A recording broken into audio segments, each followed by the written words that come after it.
আচ্ছা, আমাদের হচ্ছে একটা স্লাইড বাকি ছিল, বাট আজকে হচ্ছে এটার পুরোটা পড়বো না। এটার হাফ দেখবো, এত তাড়াহুড়া নাই, এটাই লাস্ট স্লাইড। তো তো আমরা বেশ আহ, আগেই গেছি অনেকখানি, অল্প কিছু বাকি আছে। আচ্ছা, বাই দ্য ওয়ে, আমার স্ক্রিন দেখা যাচ্ছে তো না? স্ক্রিন আর ভয়েস কি ক্লিয়ার আছে? জি স্যার। আচ্ছা, এটার অর্ধেক দেখবো, এরপরে দুটো বাকি অর্ধেক হচ্ছে আরেকটা ক্লাসে দেখবো না। আমরা অলরেডি বেশ ভালোই তাড়াহুড়া করে হচ্ছে মোটামুটি শেষ করছি, বাট ভালো জিনিস হচ্ছে যে প্রত্যেকটা ক্লাসের হচ্ছে অনলাইন রেকর্ডিং আছে। তো আপনারা হচ্ছে যদি কেউ ক্লাসে অ্যাটেনশন দিয়ে নাও থাকেন, এক্সামের আগে হচ্ছে ভিডিওটা দেখে নিলেই হয়ে যাবে। হ্যাঁ, তো এটা হচ্ছে লাস্ট স্লাইড, আর এইটার অর্ধেক হচ্ছে দেখাবো আজকে। টোটাল 55টা পেজ আছে, আমি অর্ধেকের মতো দেখানোর ট্রাই করবো আজকে। আর বাকিটা হচ্ছে অনলাইন অফলাইন যে ক্লাসই হোক নিয়ে নিব সেখানে। আর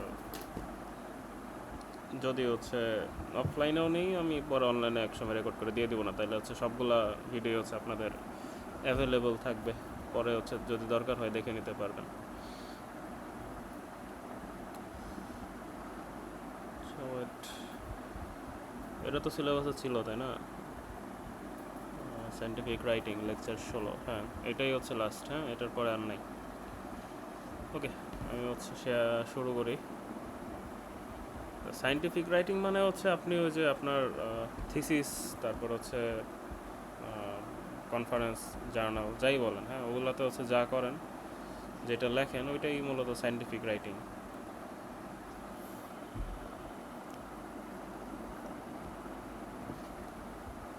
আচ্ছা, সায়েন্টিফিক কমিউনিকেশন, এই যে এক বয়স্ক ভদ্রলোক, সম্ভবত একজন রিসার্চার, হ্যাঁ, বা হচ্ছে সায়েন্টিস্ট, সে হচ্ছে একজনকে পাইছে আর হচ্ছে বলা শুরু করে দিছে যে can I tell you about science. তো পথচারী বিরক্ত হয়ে গেছে, ওকে বলছে বাট বিরক্ত হয়ে গেছে কিন্তু, হ্যাঁ। তো এখন হচ্ছে মানে আপনার আসলে জিনিসটা না, যে হুটহাট মানে জ্ঞান বিতরণ করা যাবে না, বুঝছেন? জায়গা মতো হচ্ছে, সময় মতো, জায়গা মতো, ভালোভাবে বলতে হবে, যাতে হচ্ছে অডিয়েন্স হচ্ছে ওটা অ্যাট্রাকটিভলি হচ্ছে শুনে। ঠিক আছে? তো সায়েন্স কমিউনিকেশন হচ্ছে একটা পাবলিক কমিউনিকেশন, যেটা হচ্ছে সায়েন্স রিলেটেড টপিক, যেটা আপনি ডেলিভার করবেন নন এক্সপার্টদের কাছে। হ্যাঁ, তো আপনি হচ্ছে জিনিসটা যেমনি লিখবেন, ওটা যাতে হচ্ছে অন্যরা কিছু হইলেও বুঝে। সব তো বুঝবে না টেকনিক্যাল টার্ম। ইভেন আমি ধরেন হচ্ছে যে ফিল্ডে কাজ করি, আমি যদি এখন হচ্ছে অন্য ফিল্ডের পেপার পড়তে চাই, যেমন হচ্ছে আমি ধরেন আমি তো হচ্ছে কম্পিউটার ভিশন নিয়ে কাজ করি, হ্যাঁ। আমাকে অনেকেই হচ্ছে বলে যে ধরেন যে টেক্সটাইল, তারপর হচ্ছে ট্রিপল ইটি, এরাও মাঝে মধ্যে বলে যে কোলাবোরেশন করা যেতে পারে, হ্যাঁ, যে চল আমরা হচ্ছে বন্ধু বান্ধব অনেক আছে অন্য ডিপার্টমেন্টে, বলে যে চল আমরা হচ্ছে আমরা একটা হচ্ছে আমার সাথে একটা জার্নাল কর বা পেপার কর, এই টপিক আমরা কাজ করতে পারি। পরে ওদেরকে এখন বলা লাগে যে ভাই তোর এই টার্মই তো আমি কোনোদিন শুনি নাই।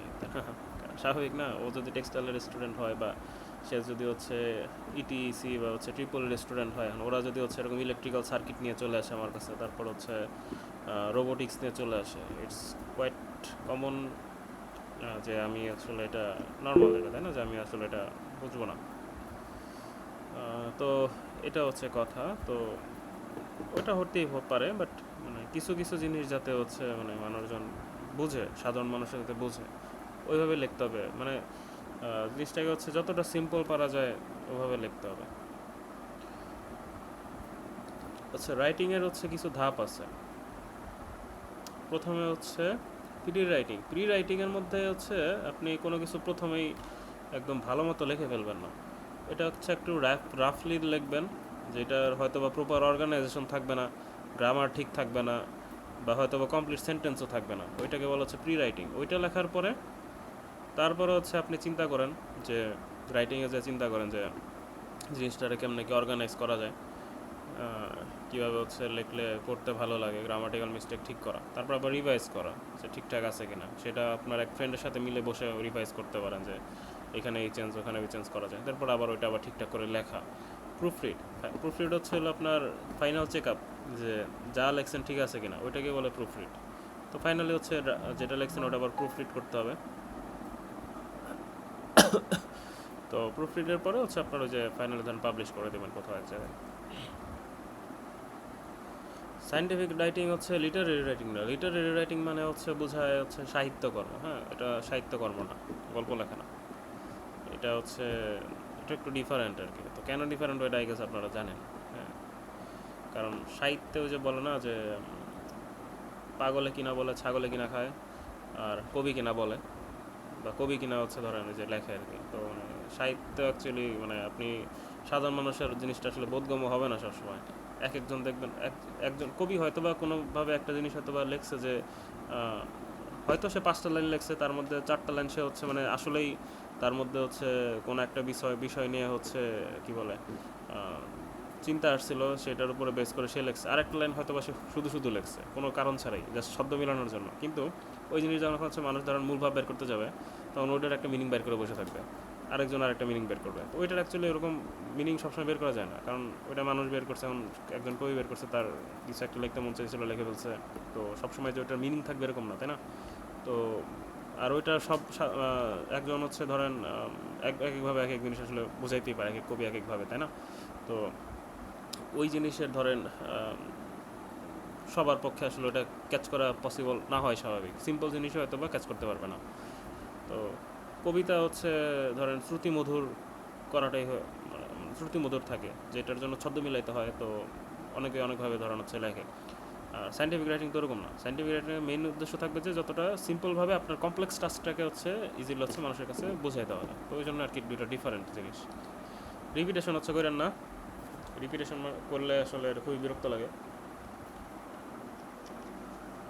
ধরেন সেম জিনিস হচ্ছে ম্যাথোডোলজিতেও একবার বলছেন যে আপনার এক্সপেরিমেন্টাল সেট আপ কেমন ছিল, আবার এক্সপেরিমেন্টাল সেট আপ নামে আরেকটা আলাদা সেকশন খুলে বসছেন, সেখানে আবার লিখছেন সেম জিনিস, আবার রিপিট করছেন। অথবা ধরেন হচ্ছে ডাটা সেট নিয়ে হচ্ছে আপনি ম্যাথোডোলজিতে লিখে ফেলছেন, আবার লাস্টে যে হচ্ছে এক্সপেরিমেন্টাল সেট আপ, ওখানে আবার ডাটা সেট আবার লিখছেন। আবার হচ্ছে ধরেন ব্যাচ সাইজ কত ছিল, ম্যাথোডোলজিতেও লিখছেন, আবার হচ্ছে রেজাল্টেও যাই লিখছেন। এগুলো করা যাবে না। যে জিনিস এক জায়গায় লিখবেন ওইটা ওই জায়গায় লিখতে হবে, আর যে জিনিস যেখানে লেখা সেখানে লেখা ট্রাই করবেন। গ্রামারটা আমার এগুলো ঠিকঠাক রাখা লাগবে। এখন গ্রামার ঠিক করা খুবই সহজ। গ্রামারের জন্য গ্রামারলি আছে। হ্যাঁ, গ্রামারলি দিয়ে ইজিলি হচ্ছে আপনার গ্রামার ঠিক করা যায়।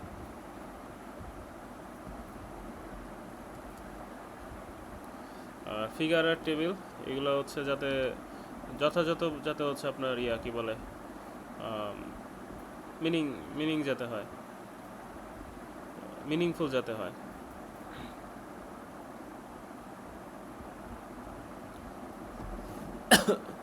ফিগার অনেক সময় শুধু শুধু মানুষ ফিগার দিয়ে রাখে, আসলে বোঝাই যায় না ফিগারের দিয়ে কী বোঝাচ্ছে, ওইরকম যাতে না হয়। টেবিলও সেম। আচ্ছা, এইখানে একটা সুন্দর একটা ছবি দিছে। এখানে কেউ একজন হয়তোবা কোনো একটা স্টুডেন্টই একটা কিছু লেখে নিয়ে গেছে। তো সামনে যে ভদ্রলোক বসে আছে সে হয়তোবা তার সুপারভাইজার। তো সে বলতেছে যে no no no, if you make the paper too easy to read, everyone will know how you got the results. এখন সে সম্ভবত আসলে খুব একটা এক্সপার্ট না, বুঝছেন?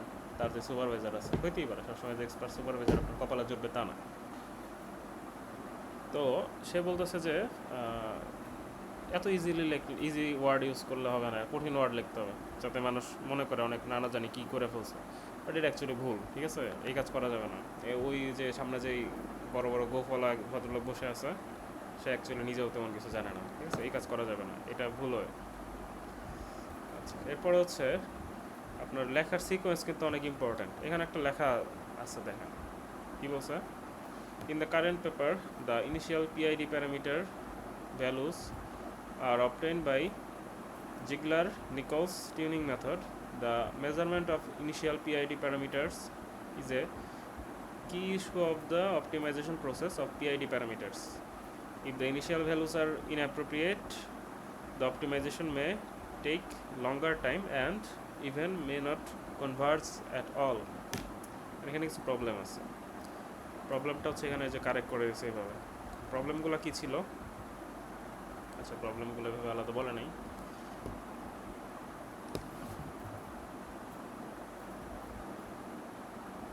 আচ্ছা, প্রবলেমগুলো আলাদা বলে নাই, আচ্ছা আমি বলতেছি।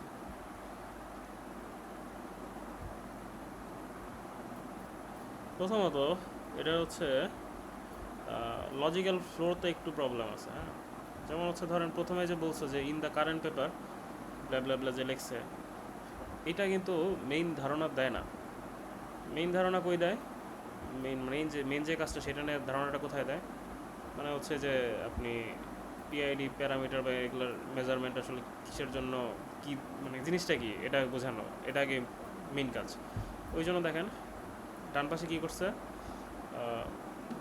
The measurement of the initial PID parameter is a key issue of the optimization process of PID parameter. তো আমি হচ্ছে মাঝে মধ্যে আপনাদেরকে হচ্ছে বলছি যে মনে হচ্ছে অ্যাবস্ট্রাক্ট লেখার সময় বা হচ্ছে ইন্ট্রোডাকশন লেখার সময় ওখানে ফার্স্টে লিখবেন হচ্ছে আপনি যে জিনিসটা নিয়ে কাজ করতেছেন সেই জিনিসটা আগে কী জিনিস সেটা আগে বোঝানো। এখানেও কিন্তু তাই করছে। তারপর হচ্ছে সিকোয়েন্স। তো সিকোয়েন্সে তো এলোমেলো কী বলে এলোমেলো ছিল, ওই জন্যই তো ওই যে পরে ডান পাশে কারেক্ট করলো। সিকোয়েন্সটা ঠিক ছিল না, ধারাবাহিকভাবে লেখা যায়, যেটা আগে আসে সেটা আগে লেখা, যেটা পরে আসে সেটা পরে লেখা, এই আর কি। তো এইভাবে হচ্ছে একটু মানে সিকোয়েন্সগুলো ঠিকঠাক করে লিখতে হবে, যেটা আগে রাখলে ভালো হয় সেটা আগে রাখতে হবে। আচ্ছা, ফার্স্ট সেন্টেন্স অনেক ইম্পর্ট্যান্ট, হ্যাঁ। তো অনেক সময় হচ্ছে যে যে আপনার ইন রিসেন্ট ইয়ার্স এই টাইপের হচ্ছে কিছু কি বলে টার্ম ইউজ করে। এই জিনিসগুলো কিন্তু রিডারদের কাছে বেশ অ্যাট্রাকশন ক্রিয়েট করে। তো এই ওয়ার্ডগুলো ইউজ করা ভালো মাঝে মধ্যে। এখন হুটহাট সব সেন্টেন্সে দিয়েন না, তাহলে আবার ঝামেলা। যে দেখেন আরেকটা জিনিস করে যে অনেক, এটা অবশ্য টেমপ্লেটের উপরে ডিপেন্ড করে যে এটা হচ্ছে কোন জার্নাল বা কনফারেন্সে দিচ্ছেন। অনেক সময় ওরা যে বলে দেয় আর কি যে ফার্স্ট লেটারে যেরকম আইটা ধরেন এরকম বড় হাতে। অনেক সময় যে নিউজ পেপারগুলোতেও দেখবেন ওদের টাইটেলের শুরুতে এরকম একটা দেওয়া দেয়। এটা অ্যাকচুয়ালি কিন্তু প্রথম লাইনে তাহলে মানুষজনকে অ্যাট্রাক্ট করে ধরে নিয়ে যায়। ওপেনিং সেন্টেন্সে আরও কয়েকটা উদাহরণ দেওয়া হয়েছে, দেখেন এগুলা building integrated BPI PV is widely blah blah blah. তো এই সবগুলোতেই কিন্তু হচ্ছে ওই যে যে জিনিসটা নিয়ে কাজ করতেছেন ওই জিনিসটা সম্পর্কে একটু আইডিয়া দেওয়া হয়েছে শুরুতে। আপনার রেজাল্ট নিয়েই কিন্তু প্রথমে আইডিয়া দেওয়া হয় নাই, ঠিক আছে। প্রথমে হচ্ছে ওই যে বিষয়ে কাজ করতেছেন সেই বিষয়টি নিয়ে প্রথমে হচ্ছে আলোচনা করা হয়েছে, এটাই করতে হবে। আচ্ছা, লেখার স্টাইল হচ্ছে অডিয়েন্সের উপরে ডিপেন্ড করে, তবে কিছু স্টাইল আছে। যেমন হচ্ছে আপনার, আপনি যদি হচ্ছে জিনিসটাকে জীবন্ত করতে চান লেখাটাকে, হ্যাঁ, তখন হচ্ছে আপনি হচ্ছে যে অ্যাক্টিভ ভয়েস ইউজ করবেন। আর অ্যাক্টিভ ভয়েস আর হচ্ছে যদি আপনি করতে চান আর প্রেজেন্ট টেন্স আর কি। আর যদি হচ্ছে ফর্মালি রাইট করতে চান সেক্ষেত্রে হচ্ছে আপনাকে লিখতে হয়, থার্ড পার্সনে লিখতে হয়। থার্ড পার্সন মানে হচ্ছে আই, উই এগুলো অ্যাভয়েড করতে হয়। কি ইউজ করতে হয়? বাই আস, বাই দেম এগুলো ইউজ করতে হয়। এই যে এখানে দেখেন কয়েকটা এক্সাম্পল দিছে, মানে আপনি হচ্ছে কোন স্টাইলে লিখতে চান এটা আপনার ব্যাপার। তবে আমি আসলে আমার হচ্ছে অনেক স্যাররা হচ্ছে আমাকে মানে ওই ফর্মাল রাইটিং এই স্টাইল অবলম্বন করতে বলতো। তবে আমার পার্সোনালি ফেভারিট হচ্ছে যে মোর লাইভলি রাইটিং, যেটা সেটা আমার পার্সোনাল ফেভারিট। আমার লেখাগুলো দেখেন আমি হচ্ছে এখন তবে ওই যে মানে অনেক স্যারদের সাথে কাজ করি, তো ওনারাও ধরেন হচ্ছে আমি একটা কিছু লিখে দিলে তারা তো হচ্ছে আবার করেই চেক করার পর এখন তারা যদি একটা সাজেশন দেয় সব তো আসলে এড়ানো যায় না। তো অনেক সময় তাদের কথা শোনার জন্য হচ্ছে কিছু চেঞ্জ করে, ধরেন যে past perfect tense present perfect টেন্সে, অথবা হচ্ছে পাস্ট পারফেক্ট টেন্স, আর হচ্ছে প্যাসিভ ভয়েস, এগুলো হচ্ছে মানে ইউজ করতে হয়েছিল আর কি। তবে রিসেন্টগুলোতে দেখেন আমি ট্রাই করছি প্রেজেন্টেই লেখার। এখন হচ্ছে আসলে স্যারদের কথা তারা শুনি না আর কি, হ্যাঁ এই হচ্ছে কাহিনি। তো আমি নিজের মতো লিখে ফেলি। তো আমি আসলে ওই যে মোর লাইভলি রাইটিংয়ে আসলে বেশি পছন্দ করি, কারণ হচ্ছে যে ফর্মাল রাইটিংটা অ্যাকচুয়ালি ওই মতো বাংলা সাধু ভাষার মতো। তো সাধু ভাষায় পড়ে আসলে মজা নেই। তো আমি আসলে যদি কোনো কিছুর অনুবাদ করতে চাই, যেমন কোরআন শরীফেরও যখন হচ্ছে আমি অনুবাদ কিনছি আর কি, আমি ট্রাই করছি মানে ম্যাক্সিমাম তো আসলে সাধু ভাষায় লেখা থাকে। আমি ট্রাই করছি যে আমি যেগুলো হচ্ছে চলিত ভাষায় লেখা সেগুলো হচ্ছে কেনা, সেগুলো মানে আসলে পড়তে আমার বেশি ভালো লাগে। হ্যাঁ, ওই জন্য আসলে আমি সবসময় চলিত ভাষার যেসব অনুবাদ আছে সেগুলোই খুঁজি যদি কখনো কেনা লাগে। এগুলো তো আসলে অহরহ কেনা হয় না, অনেক আগে কিনছি, যখন কিনছি তখন আর কি আমি চলিতটাই খুঁজছি। আর ম্যাক্সিমাম আসলে ওই সাধু ভাষায় লেখা থাকে। সাধু ভাষা অ্যাকচুয়ালি আমার পড়তে খুব একটা ভালো লাগে না। গালিগালাজ ইউজ করা যাবে না, স্ল্যাং মানে গালিগালাজ, তো এটা কিন্তু সবাই জানেন। আচ্ছা, এরপরে হচ্ছে অ্যাকশনটা আইডেন্টিফাই করা। তো মানে এমনভাবে লিখবেন যাতে অ্যাকচুয়ালি জিনিসটা দেখে বোঝা যায়। তো ওই যে টেন্স এদিক সেদিক করতে যায় হচ্ছে মিনিং চেঞ্জ করে ফেলেন না। যেমন এখানে দেখেন 3টা এক্সাম্পল দিছে। প্রথমে বলছে হচ্ছে deer undergo hunting by man armed with bows and arrows. হ্যাঁ ঠিক আছে, চলে, বাট পড়তে অনেক কষ্ট হচ্ছে, তাই না? যে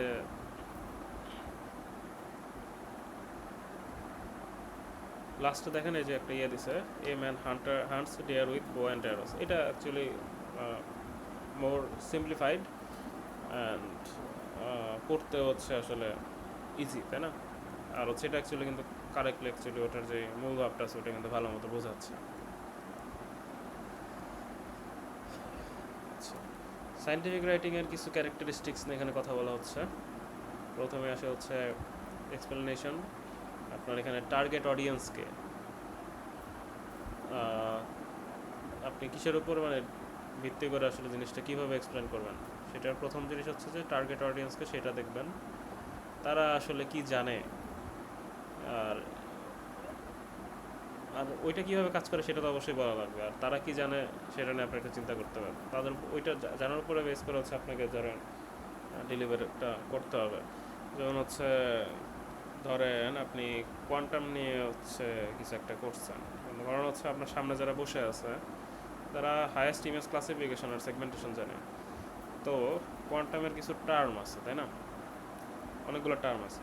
আমি আসলে কোয়ান্টাম নিয়ে কাজ করি নাই, মাঝখানে একবার দেখছিলাম, তো টার্মগুলো আমি ভুলে গেছি আসলে। কিউবিটস একটা টার্ম আছে। এখন কিউবিটস টার্মটা কিন্তু হচ্ছে কোয়ান্টামে অনেক প্রচলিত, কোয়ান্টামে প্রচুর প্রচুর প্রচলিত এটা। কিন্তু নর্মালি যারা কখনো কোয়ান্টাম নিয়ে হচ্ছে পড়াশোনা করে নাই ওরা কিন্তু হচ্ছে কিউবিটসের এটা কিন্তু ওরা জানে না। তো এখন আপনি যদি তাদের সামনে প্রেজেন্ট করতে চান, তো কিউবিটস নিয়ে যদি হালকা পাতলা কিছু না বলেন, সেক্ষেত্রে আপনার সামনে যারা বসে আছে ওরা কিন্তু কিছুই বুঝবে না, সব তাদের মাথার উপর চলে যাবে। ওই জন্য কী করবেন, ওই টার্মের জন্য মানে সামনে যারা বসে আছে ওই ওরা কি বুঝে ওইটার উপরে হচ্ছে চিন্তা ভাবনা করে তারপরে হচ্ছে আপনি ইয়াটা বানাবেন, কী বলে, আপনার প্রেজেন্টেশনটা তৈরি করবেন। তারপর হচ্ছে হলো ক্লিয়ারিটি।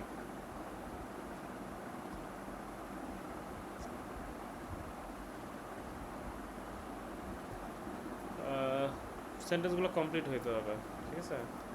আর হচ্ছে ইমপার্শিয়ালিটি হচ্ছে আপনি বায়াসড থাকেন না, বায়াসড হওয়া যাবে না। আর আপনার যে লিমিটেশন আছে সেগুলো হচ্ছে আপনার অবশ্যই বলতে হবে, স্বীকার করতে হবে।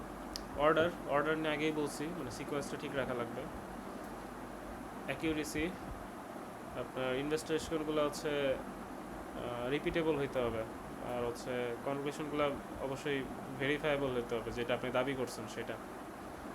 রিপিটেবল মানে হচ্ছে যে একটা সেন্টেন্স রিপিট করা না, কিন্তু এটা রিপিটেবল মানে বোঝাইছে যে আপনি যে কাজটা করলেন ওইটা যাতে পরে আবার আরেকজন ওই কাজটা করতে পারে, এমনভাবে লিখবেন। আর একটা জিনিস খেয়াল করবেন পেপার লেখার পরে, সেটা হচ্ছে যে আপনি যে পেপারটা লিখলেন আপনার তো একটা কোড ছিল, তাই না?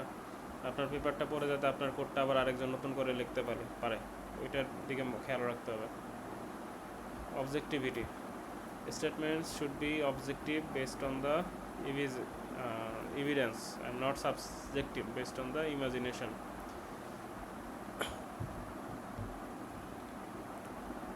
তো এটা হচ্ছে আপনার অবজেক্টিভ হওয়া যাবে না, ঠিক আছে? এটাকে হচ্ছে আপনার অবজেক্টিভ হইতে হবে, সাবজেক্টিভ হওয়া যাবে না।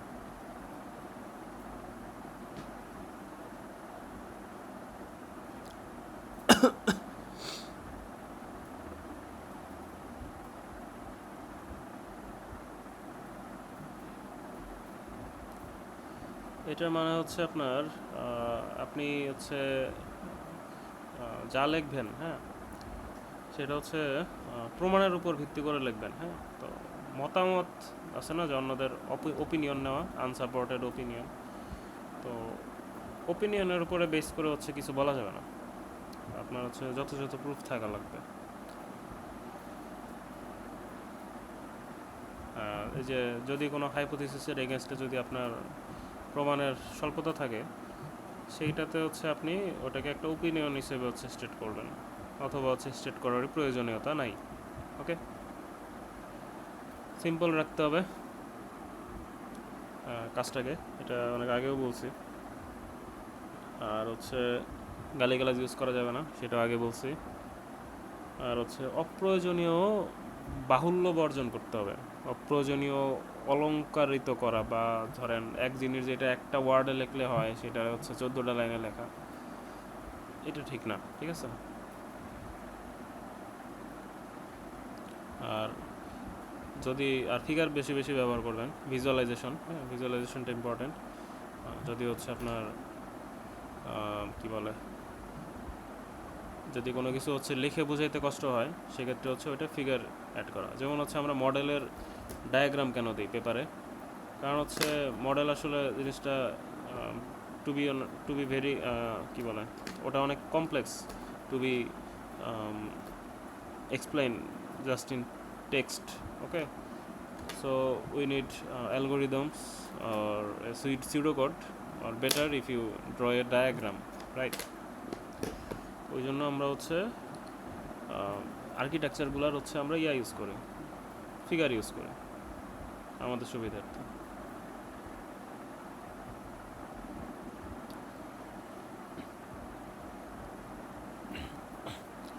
আর হচ্ছে ওই যে কৌতুক ইউজ করেন না, বুঝছেন, কৌতুক ইউজ করেন না। আপনার হচ্ছে ওই অনেক সময় হচ্ছে অনেকে শুধু গালিগালাজ নয়, যে অনেকে ইউজ করে, ইনফর্মাল কথাবার্তা ইউজ করে, সেইগুলো হচ্ছে আপনার ইউজ করা যাবে না। এরপর হচ্ছে এই যে কিছু ফ্রেজ আছে, হ্যাঁ, যে এই ফ্রেজগুলা আপনার এইগুলা দিয়ে হচ্ছে অ্যাপ্লাই করতে পারেন। এইগুলো অ্যাকচুয়ালি দেওয়া হয়েছে জাস্ট এই জন্য যে কোনটা দিয়ে আসলে কী বোঝায় সেটার জন্য। এটা এমন না যে এটা বামেরটা ইউজ করা যাবে, বামেরটা ইউজ করা যাবে না, ডানেরটা ইউজ করা যাবে, এরকম কিছু না। এটাতে বোঝাইছে জাস্ট হচ্ছে আপনার কোনটা ব্যবহার করতে পারবেন আর কোনটা হচ্ছে ব্যবহার করতে পারবেন না, মানে কোনটা আসলে কী মিন করে সেটা বোঝাইছে। এরপরে যেগুলো আছে ওগুলো হচ্ছে ব্যবহার করতে পারবেন কোনটা আর ব্যবহার করতে পারবেন না কোনটা। বাট এটা অ্যাকচুয়ালি জাস্ট বুঝাইছে যে আপনি যদি যেমন যে ইট ইজ এভিডেন্ট দ্যাট লেখেন, তাহলে কোনো একটা রিডার যখন পড়তে যাবে তখন ওখান থেকে কী বুঝবে যে আই থিঙ্ক, ওইটাই বুঝাইছে। আর হচ্ছে যে টেন্টেটিভ কনক্লুশন যদি কোথাও লেখেন তাহলে কী বুঝবে সে, এটা পসিবিলিটি বোঝাচ্ছে, এরকম কিছু বুঝবে। এরকম ফ্রেজ অনেক সময় আমরা ইউজ করি আর কি, সেটাই বুঝাইছে। আর এইখানে যেটা বলছে যে এইখানে দেখেন এই কী বলে, ইন্ট্রোডাক্টরি অ্যান্ড কানেক্টিং ফ্রেজেস, এই জিনিসগুলো অ্যাভয়েড করা যেতে পারে, ঠিক আছে। In considering, it is appreciated that, এই টাইপের জিনিসগুলো। তারপরে যে নিচে আর অনেকগুলো এক্সাম্পল দেওয়া হয়েছে, এগুলো কী করবো আমরা অ্যাভয়েড করবো, এগুলো লেখা উচিত হবে না। এরপরে এখন হচ্ছে এখানে যেগুলো দেখাচ্ছে দেখেন বামে হচ্ছে আমরা, এটার মেইন কথা হচ্ছে যে একটু আগেই বলছি 2-3টা ওয়ার্ডের বদলে যেখানে একটা ওয়ার্ড ইউজ করলেই হয়, আমি কেন হচ্ছে এতগুলো ওয়ার্ড ইউজ করবো, ওইটাই বলছে এখানে, যে এখানে বামে যেগুলো আছে এগুলো ইউজ করা যাবে না, ডানে যেটা আছে ওটা ইউজ করতে হবে, ঠিক আছে। এখানে 3-4টা ওয়ার্ডের জায়গায় যদি একটা ওয়ার্ড ইউজ দিয়েই হয়ে যায়, তাহলে এখানে এতগুলো ওয়ার্ড ইউজ করবো, সেটাই বোঝাইছে। এখানেও কয়েকটা দিচ্ছে। ওকে, তো সিম্পল রাখতে হবে, ছোট রাখতে হবে, যেখানে অল্প কথাই যথেষ্ট, সেখানে এত বড় জিনিসের দরকার নাই। এখানে হচ্ছে বেশ কয়েকটা কমন ফল্ট নিয়ে কথা বলা হয়েছে। এই যেখানে হচ্ছে জিনিসটা লেখার ভুল আর কি। এখানে কি লেখছে দেখেন,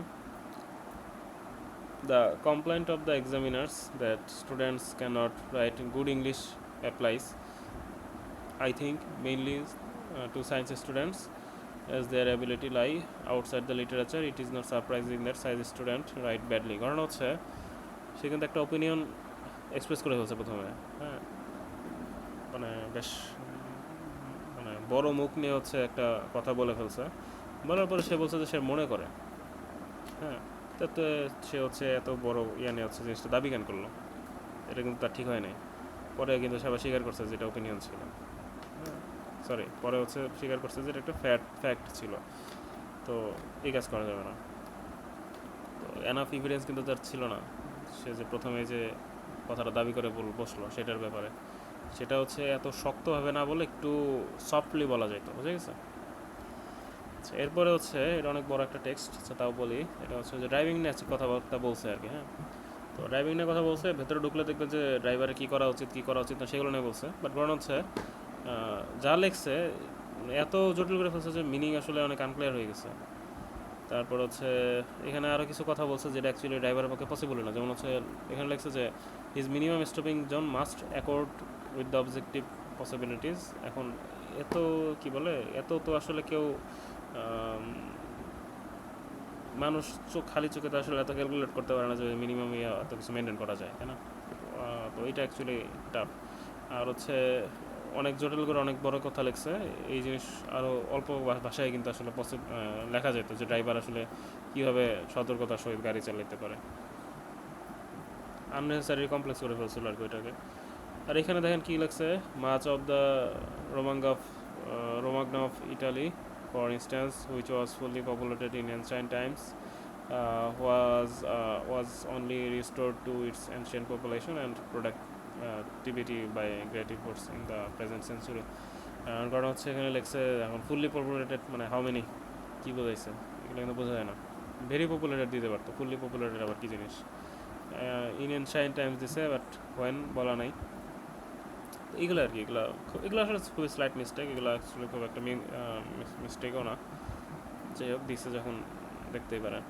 আচ্ছা, এরপরে হচ্ছে ওয়ার্ডের পজিশন। হ্যাঁ, একটা ওয়ার্ডের পজিশন অনেক কিছু হ্যাম্পার করে ফেলতে পারে। দেখেন একদম এটার কিন্তু মিনিংয়ে চেঞ্জ করে ফেলছে, রিডিং করলে বুঝতে পারবেন। আমি হচ্ছে বেশি ভেতরে না যাই, এগুলো বাচ্চাদের জিনিস।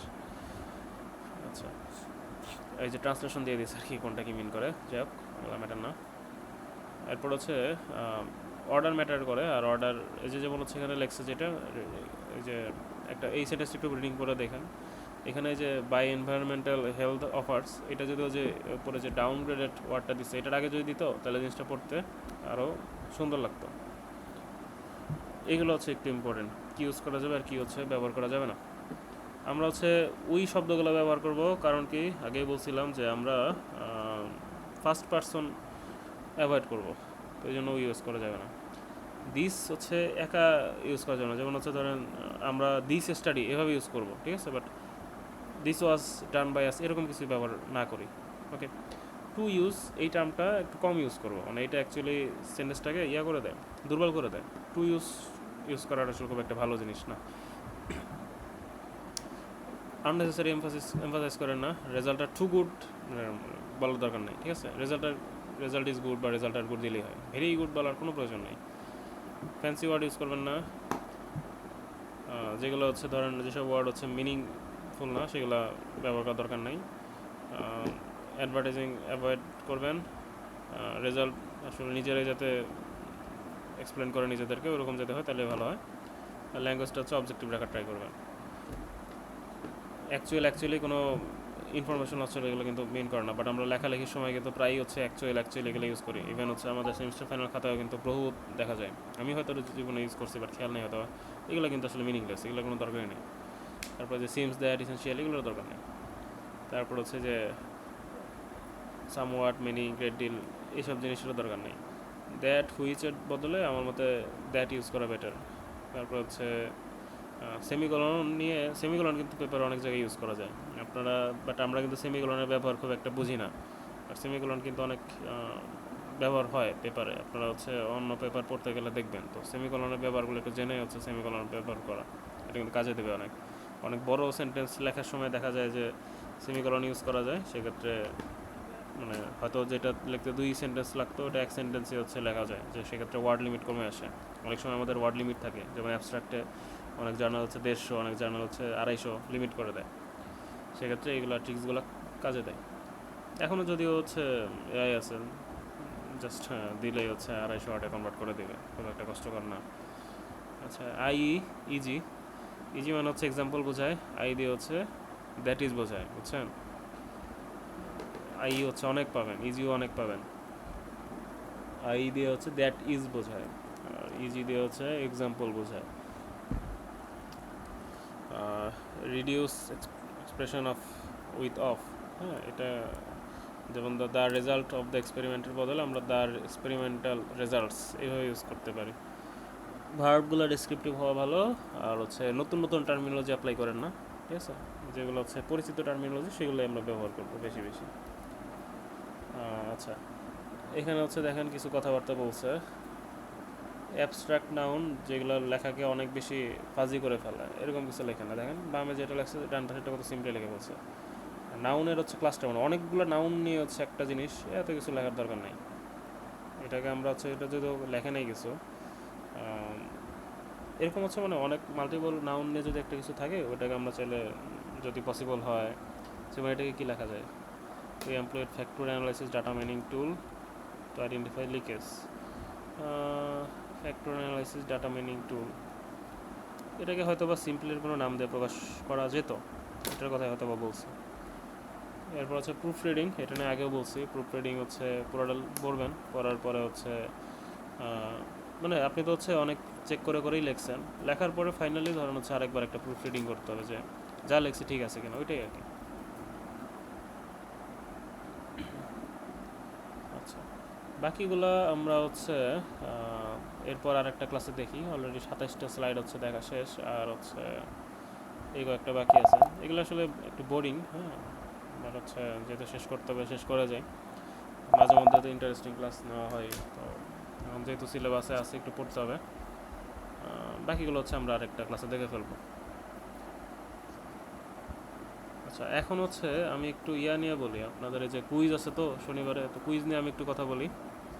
কুইজে হচ্ছে কি কি পড়বেন।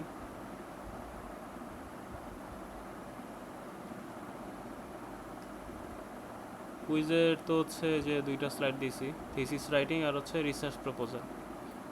তো আমি হচ্ছে 10টা এমসিকিউ রাখছি আর 5 মার্কের রিটেন রাখছি। রিটেনটা খুবই সহজ। তো রিটেনের জন্য হচ্ছে যেগুলো রিডিং পড়ে যাবেন, আর কিছু স্পেশাল কিছু হচ্ছে ধরেন জিনিসপত্র আছে, তাই না? যেমন ধরেন যে রিসার্চ প্রপোজাল লেখার স্টেপগুলো, ডায়াগ্রামগুলো ভালো ইম্পর্ট্যান্ট। রিসার্চ প্রপোজালের ভেতরে কন্টেন্টে কী কী থাকতে পারে, তারপর হচ্ছে প্রজেক্ট, যেমন হচ্ছে এখান থেকে একটা রিটার্ন করা যেতে পারে যে প্রজেক্টের যে টাইটেল সেটা কীভাবে সিলেক্ট করবেন, প্রজেক্টের সামারি সম্পর্কে বলেন। এগুলো একটু রিডিং পড়লেই হবে, বাট রিডিং পড়ে যেতে হবে, ঠিক আছে? তারপর হচ্ছে ধরেন ব্যাকগ্রাউন্ড স্টাডিতে হচ্ছে কী কী রাখা যায়, রিডিং পড়লেই পারবেন, এগুলো মুখস্থ করার কিছু নাই। তারপর হচ্ছে ধরেন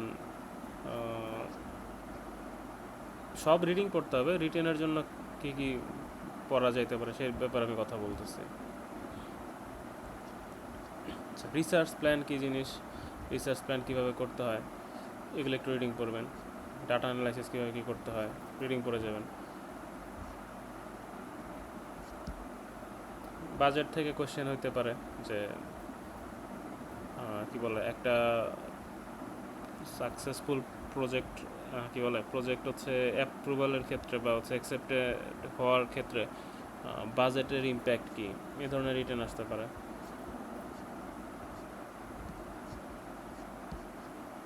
রিসার্চ টিম গঠন করার বেলায় কী কী বিষয়ে খেয়াল রাখতে হবে সেই সব কথাবার্তা আসতে পারে।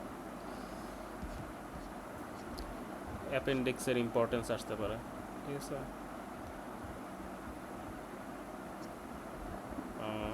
একটা রিসার্চ প্রপোজালের কন্টেন্ট কী কী থাকতে পারে এইটার ব্যাপারে একটু আইডিয়া রাখেন। দু একটা দেশে দেখলে সমস্যা নেই, হ্যাঁ, এগুলো একটু এই লিস্টটা একটু খেয়াল রাখেন, কাইন্ডও একটু মুখস্থ করে ফেলেন যে এটা এটা থাকে এখানে। এরপর হচ্ছে থিসিস রাইটিং।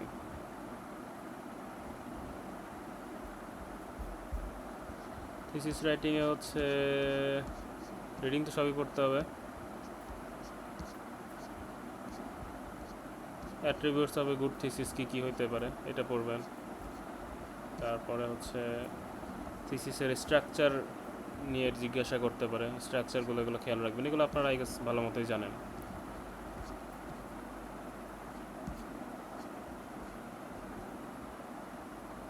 একটা থিসিস কীভাবে ডেভেলপ করা যেতে পারে, থিসিস ডেভেলপিংয়ের স্টেপগুলো সম্পর্কে জানতে চাইতে পারে, এগুলো দেখবেন। বেলম্যানস রুল অফ 3, এটা অনেক ইম্পর্ট্যান্ট, ঠিক আছে?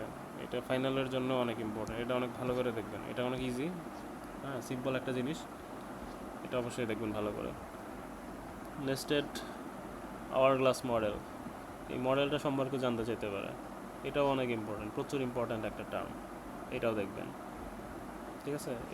এটা আর এই বেলম্যানস রুল অফ 3 দুইটা কিন্তু সিমিলার জিনিস, ঠিক আছে? কাইন্ড অফ সিমিলার জিনিস, দুইটাই দেখবেন। আর হচ্ছে অ্যাবস্ট্রাক্ট লেখার ধরেন কিছু নিয়ম কানুন, এগুলো একটু রিডিং করে যান, এগুলো আসতে পারে।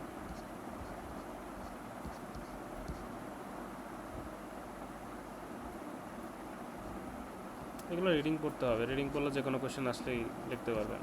ঠিক আছে, যেগুলোতে স্টেপ দেওয়া আছে সেগুলো একটু ধরেন স্টেপগুলো একটু মুখস্থ করেন। প্রপার কনক্লুশন কীভাবে লেখা যায়, যেমন হচ্ছে ধরেন এখানে একটা যদি আসে যে প্রপার কনক্লুশন কীভাবে লিখতে হয়, সেখানে হচ্ছে আপনারা ওই যে কী বলে ওই যে অ্যাবস্ট্রাক্টের সাথে হচ্ছে একদম কপি পেস্ট না হয় সেই বিষয়ে খেয়াল রাখতে, ওই একটা লাইন যদি লেখেন তাহলেই ভালো নাম্বার পেয়ে যাবেন। এইগুলোর দিকে একটু খেয়াল রাখেন। এখানে কিছু টুলের নাম দেওয়া আছে, হ্যাঁ, যেমন কোনটার কী কাজ। এটা রিটেনের জন্য না, এগুলো এমসিকিউ হয়তো আসতে পারে। আর ইয়াতে হচ্ছে ইয়ে আসতে পারে যে রিসার্চের কাজে হচ্ছে কী কী টুলস আমরা হচ্ছে ইউজ করতে পারি। আপনারা হচ্ছে স্প্রেডশিট চিনেন, প্লটিং প্রোগ্রাম হচ্ছে ম্যাটপ্লটলিব ধরেন ইউজ করছেন অনেক, গ্রাফিক্সের ওইটার ব্যাপারেই বলতে পারেন। এগুলো হয়তো আপনারা ইউজ করেন না, আমিও ইউজ করি না, গুগল স্কলার থেকে রেফারেন্স নেওয়া যায়, তো এগুলো লাগে না। লেটেক্স, এটার উপর আপনারা হচ্ছে অ্যাসাইনমেন্টই করতেছেন, মানে কোর্স করতেছেন। রাইটিং রিসোর্স তো অনেক কিছুই হতে পারে। টার্নিটিন, এটা দিয়ে হচ্ছে আমরা প্লেগারিজম চেক করি, তো এইগুলোর ব্যাপারে একটু জানলেই হবে। রেফারেন্সেস হচ্ছে এগুলো রিডিং করে গেলেই পারবেন।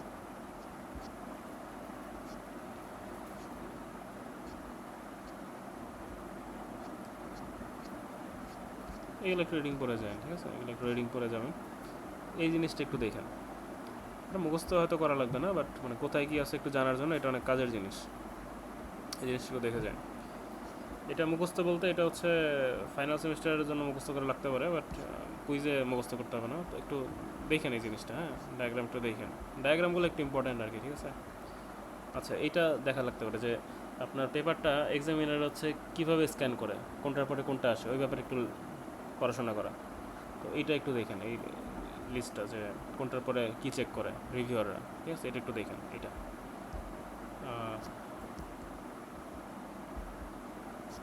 অনেক সময় হচ্ছে যে রাইটিংয়ের প্রবলেম এগুলো নিয়ে হচ্ছে জিজ্ঞেস করতে পারে, কুইজের জন্য ইম্পর্টেন্ট না, বাট ফাইনালে আসতে পারে। প্রবলেম উইথ রাইটিংয়ে কী কী প্রবলেম হতে পারে এগুলো একটু দেখেন। এগুলো হচ্ছে মুখস্থ করতে হবে না, জাস্ট ওই যে কী বলে প্যারাগ্রাফ আকারে এক্সপ্লেন করে লিখলেই হবে, এই আর কি। তো কুইজের জন্য হচ্ছে এগুলো, আর হচ্ছে এক্সামের আগে তো হচ্ছে এক্সামের ফাইনাল সাজেশন দিবই। এখন হচ্ছে কারো কোনো কুইরি বা কোয়েশ্চেন থাকলে জিজ্ঞেস করতে পারেন, not only about the curriculum, extra curricular activity হতে পারে।